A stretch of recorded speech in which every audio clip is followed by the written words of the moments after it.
the tenacity it takes to face your inadequacies and continue to try, that's where we've succeeded. What I'm good at and what we're good at together is not being right all the time. It's basically learning from your mistakes. Most successful people in the world are the people that can self-soothe. So can you avoid being triggered? If you're being triggered and you look outward and you're angry at the person that triggered you, that's weakness. You are manifesting weakness, and you have to go, ooh, that means I have an insecurity around this thing. I need to address my insecurity, and then that's going to put you in a far more powerful position to move forward. People that are successful, they can self-soothe, they can stay emotionally calm in the midst of the storm. When everybody else is panicking, they're only looking at solutions. Most people can only see, these are the 152 ways that this could go wrong. No matter how outrageous, there is a way to pull this off. Stop telling me all the things that aren't going to work. Tell me the thing that is going to work. And successful people are about that. They are good decision makers.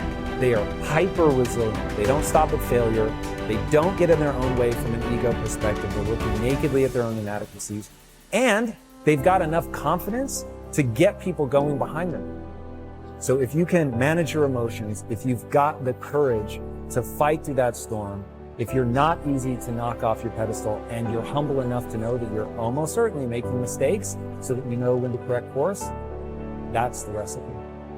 The thing with excuses is sometimes they're very true, but it doesn't serve you. It doesn't serve your goal. So are you going to let it sit with you, or are you going to find a way around it? The key to me being driven is identifying what my passion is and my mission is.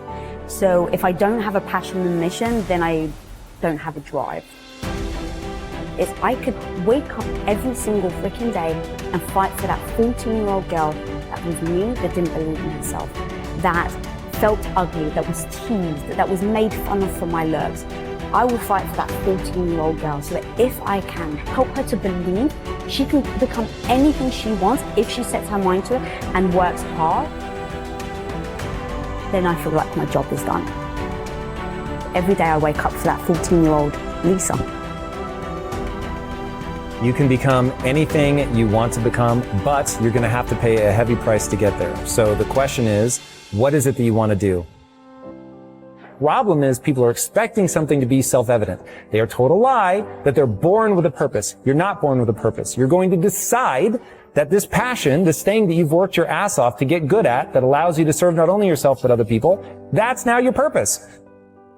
Nothing is ever going to be self-evident. You're never going to come across something like, this is what I meant to do with the rest of my life.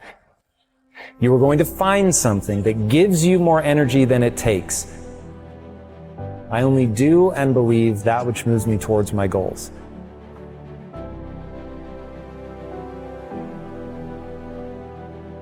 And so everybody in Impact Theory University, if you ask them, which I do frequently, what's the epitaph I want on my tombstone? It's you're having a biological experience. I really want people to understand, like, you can learn about the brain and it will reveal things to you about yourself that'll be unbelievable. If you're trying to get in a relationship, if you haven't read books about the difference between men and women, you're in real trouble. The world will be very confusing to you if you think that men and women are the same.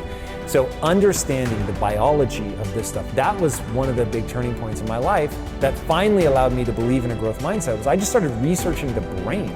And it was like, oh, there's a saying called brain plasticity. Your brain actually changes no matter how old you are. Your brain changes. And I was like, okay, well, if that's true, then if I put time and energy into something, my brain will change, I'll get better at it, and that will improve my skills. And then another obsession of mine is to get people to understand skills have utility. You don't read a book to get an A on the test. You don't read a book to check something off a list. You read a book to learn something that lets you do something in the real world that other people can't do. And so Elon Musk has a great quote, "You're paid in direct proportion to the difficulty of the problems you solve." So you're learning something so you can solve problems, hard problems, that other people can't solve. And so once you understand, oh, this is mechanical.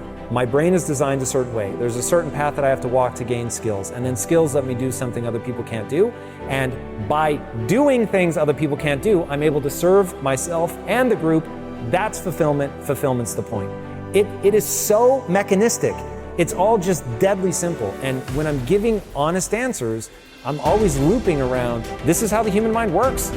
And every time I say something controversial, it's always about biology. Like, if you want to fight it, fight it. You're going to die tired, and I will propel myself forward because I'm not judging what is true. I don't deal with the world the way that I wish it were. I deal with the world the way that it is. The thing with excuses is sometimes they're very true, but it doesn't serve you. It doesn't serve your goal.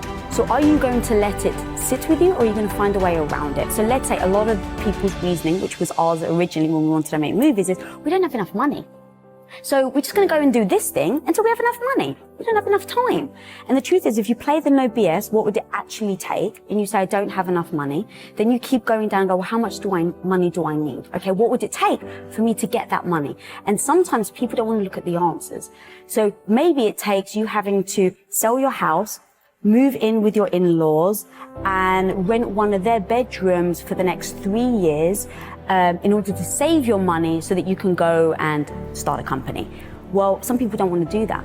Okay, well, at least now you have your answer and you're not sitting there using the excuse that you don't have enough money. You just looked at it and like, oh, for me to get there, I need to live with my in-laws for 3 years. I don't want to do that. And now you've just decided. And now you're not beating yourself up over, oh my God, I can't believe I'm not there yet. Or like with us with Quest, we didn't leave ourselves any room for excuses, because we just went down that list of, are we giving this over? Are we doing this? Are we actually showing up? And if the answer is no, then how can you expect to reach your goal? So once we sit there and go, what is our goal? To build a studio as big as Disney. All right, before you even get started, we sit there and go, what? Like, no BS. Don't try and say like the things that we want it to be true, but actually what is true, what would need to be true in order for us to build a studio as big as Disney. And so we sat there and we said, okay, it's going to take us to put our own capital in. It's going to take us to work hard. What does work hard look like? Is it a certain amount of hours? Is it a certain amount of achievements where you put things into place and you make sure you're always incrementally working towards that? Is it that maybe you have to, that this is exactly what we did with Quest. It was, we have to put the house on the line. And that was like the no BS. That's what it's going to take for us to go all in and build Quest Nutrition. And so once we sat there and said, okay, it's going to take us to put our house on the line. It's going to take me at the time to be the supportive wife to come in and help you out. It's going to take no vacations. It's going to mean you're going to need to take 1/3 of your pay cut. Like, we literally sat down and wrote a laundry list of what it's going to take to start in Quest Nutrition. And once we had that list, we just looked at each other and we're like, all right, are we willing to do it? And when the answer is yes, now you just know what you're heading towards. You know the type of path that you're about to approach. And so there's no surprises. There's no all of a sudden him coming home and going, yeah, babe, so the business isn't doing well. And so, oh my God, I'm so sorry, but we lose our house, right? There's no surprise. We've established what we're going to do in order to go for that goal. And in that comes the sacrifices. What are you willing to sacrifice? What are the things that you're okay with putting aside for now? And a lot of that was my self-esteem.